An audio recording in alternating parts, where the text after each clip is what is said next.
So that is the exact diet that you would go through if you want to heal without medicine. If you want to escape your pain and your sickness, and you want to feel alive again with energy, no pain, being able to think at a deeper, more conscious level, strengthening your relationship with God. Because this is our temple. Our bodies are the temple of the Holy Ghost. We have to respect them.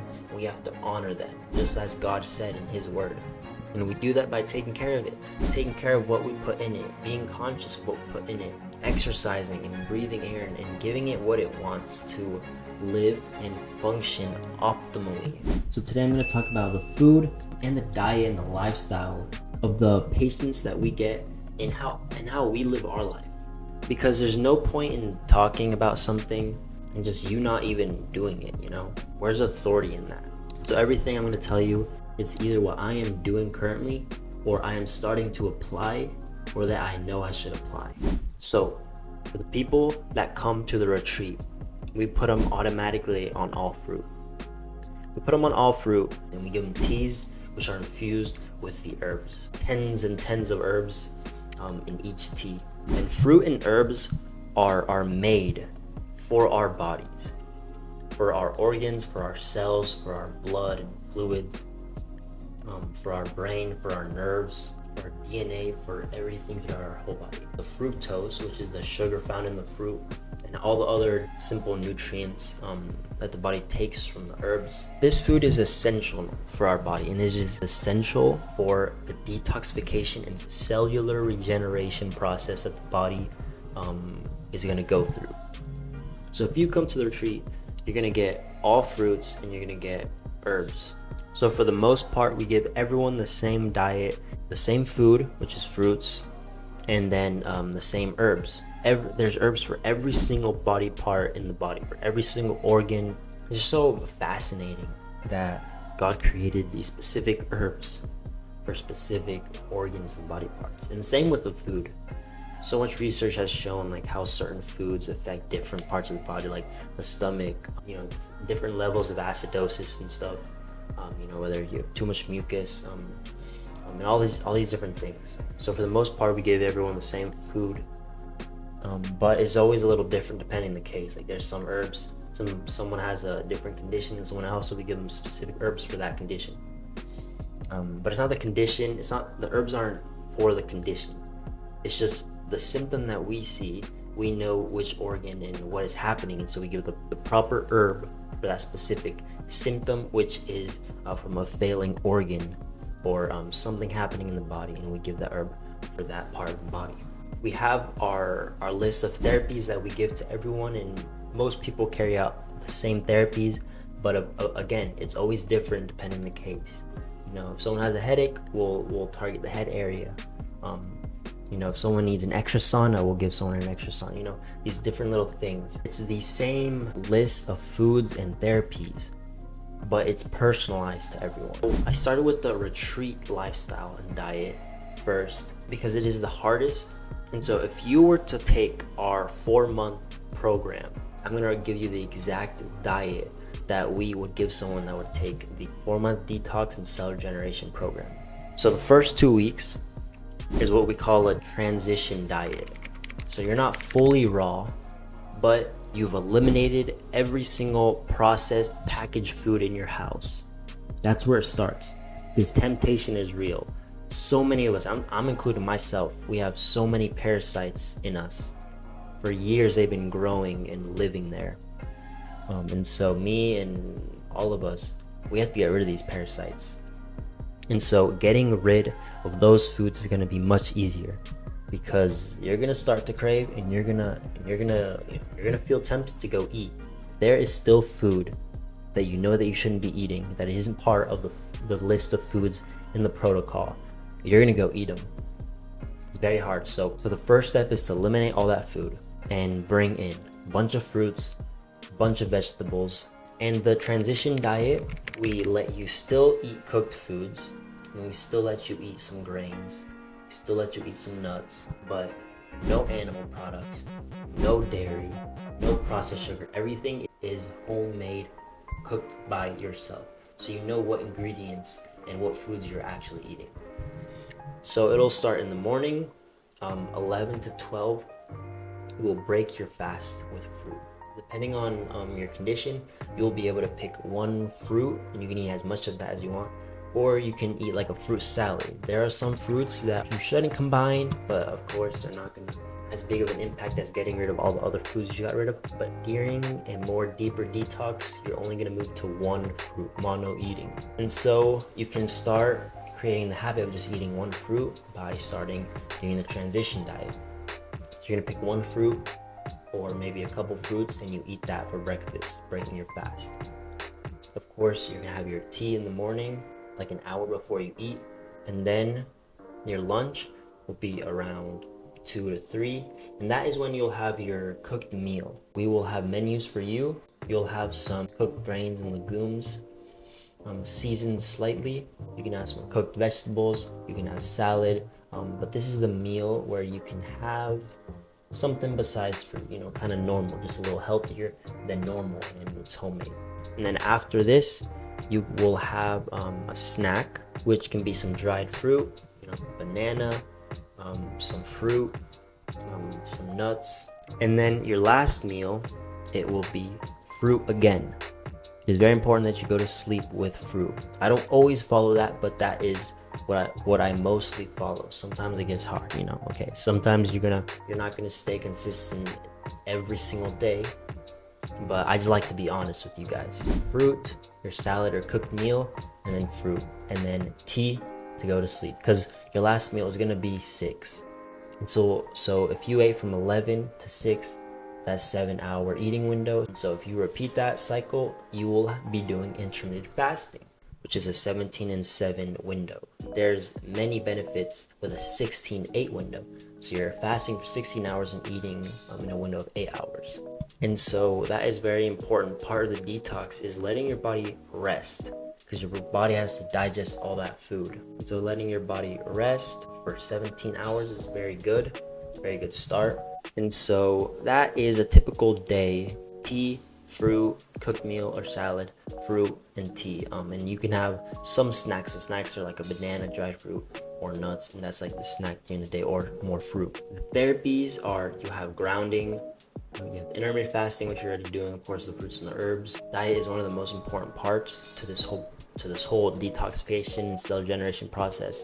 Everything else makes it flow easier, makes the process easier. And so going outside and walking barefoot on the ground, breathing the natural air, if you can, walking in the forest showers are very beneficial to the body. Getting in sunlight early in the morning, letting it hit your face, that's very important. We have red dirt poultice therapy, and then where you put red dirt on your body. So what this dirt does is it's like a magnet to the toxins. Certain dirt has a certain level of power on how much toxins per like a certain amount of dirt it can pull. And this red clay, Georgian red clay that we have, is very powerful. And so we use that as a therapy, and it has helped a lot of people. Hydrotherapy, which is cold to hot, and we do saunas and cold shower for that. We have lymphatic brushing. We don't let anyone bring any products that they normally use. We give them all of our products, which is like the shampoo and the soap and the toothpaste, which is literally the same thing: baking soda, coconut, and essential oil. So we give that to everyone to use. We don't let anyone use anything else. Another important part of the therapy is the water. Even though when you start going through this diet and you start eating more raw, you're gonna note that you don't need any water, because the fruit, especially if you eat more watery fruits, you're gonna note that you're not gonna need to drink water. Your body's not gonna ask for water. During the transition diet, yeah, because you're eating the cooked food and then salt and the cooked foods, your body asks for water. But you're gonna note that you're not gonna need water. But it's not saying like you won't drink any water at all during the day. Sometimes, yeah. But our water is natural well water. The well goes 200 or 400 feet deep. And you can taste the difference. Anytime I go anywhere else to drink water, I can just taste all the metal and like all these weird like chemicals, like the fluoride they put in it. They're slowly poisoning us with that water, and it's very sad because I don't know what to do about it. But luckily we here have very alkaline mineralized water. I don't know the exact properties and all the minerals that our water has, but of course that's not the only option. You have to have a well. You can get filters, good filters. You can buy spring water and distilled water, and then you can buy alkalized water, and you can even alkalize your own water, your tap water. You can alkalize it with lemon or lime, a little bit of salt. You can alkalize your water. And so alkalizing and drinking alkalized water is very essential and beneficial to the detoxification process. And then sleep. Sleep is very important. Deep sleep, very important, as I said. All the activities we have together and all the talks we have together, that is another big part.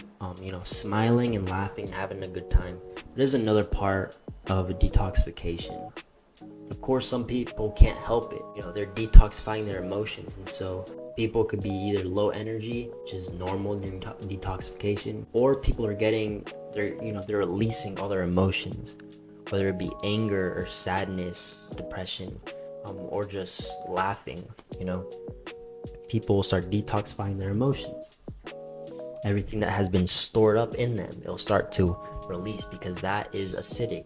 There's acidic emotions, there's alkaline emotions. Making sure you're in the right space, you're surrounded around the right people who are learning and growing, and who are positive, and who have the same values and morals as you, plays a very big part in detoxification. And I've seen this, people will be on fruit and herbs and on the diet and the therapies, but if they're just in a toxic relationship, their detox will slow down drastically, or they won't see any progress.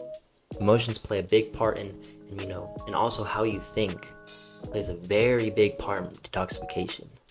If you think that it's not gonna work, and you just stick to the negative stuff while you're in detoxification, it's gonna run so much slower, and it could even just stall. You could even not make any progress. So having the right community and communicating with like-minded people is very important, and this is what we do. We have activities. People it's like people don't want to leave after the 2 weeks of meeting this new person they have no idea about. They don't want to leave. It's like they felt like they were long friends, and now they're separating. And some people get emotional about that, but it's just the new relationships people make is very cool, and it's very healing too.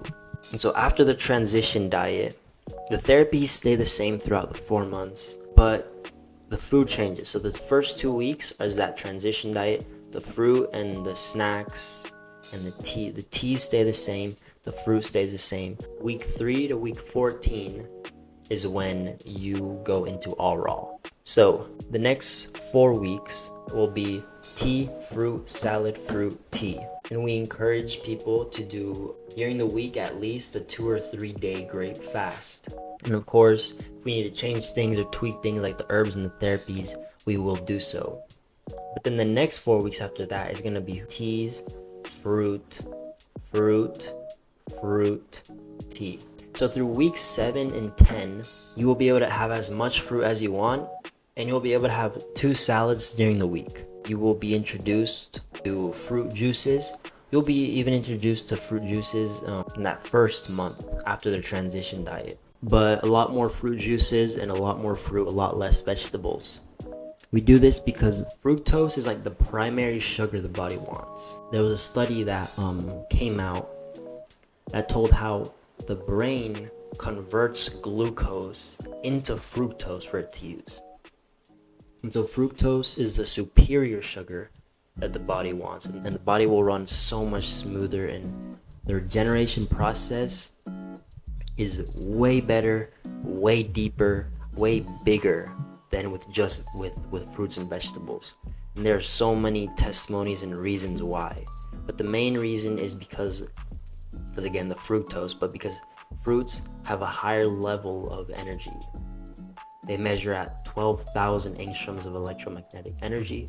Vegetables around 8 to 9,000.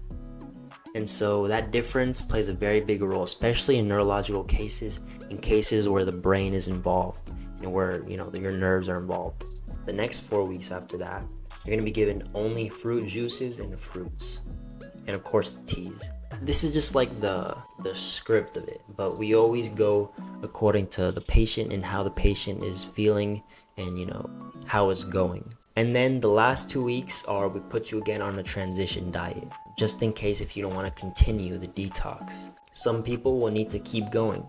Some people will not have fully healed off just the 4 months. But we give you the transition diet just in case you want to go back for some reason to your old diet. Because we will tell you, and we get this every single time, okay, so wait, I can't eat this again? I can't eat that?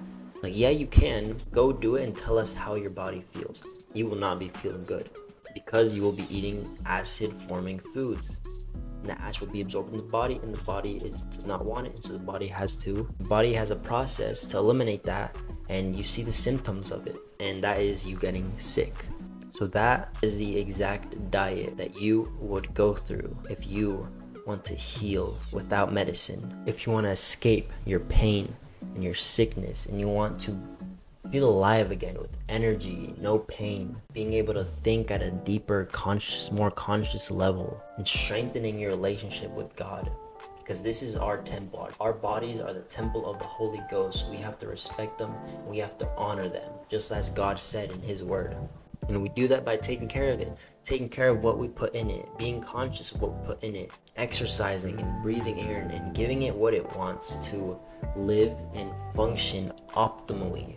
I hope this video helps, and I hope that you have learned something from it. And if you want to start applying this lifestyle to your life and want to change for a better you, leave me down in the comments what you would like to know. If this video has helped you, you think that I could help in the future with you or anyone you know, your family. If you're ready to take your life to the next level, to start to become a better you, to see from a better view, to find the better truth, then you better do exactly what I said in this video. If you need any help, let me know in the comments.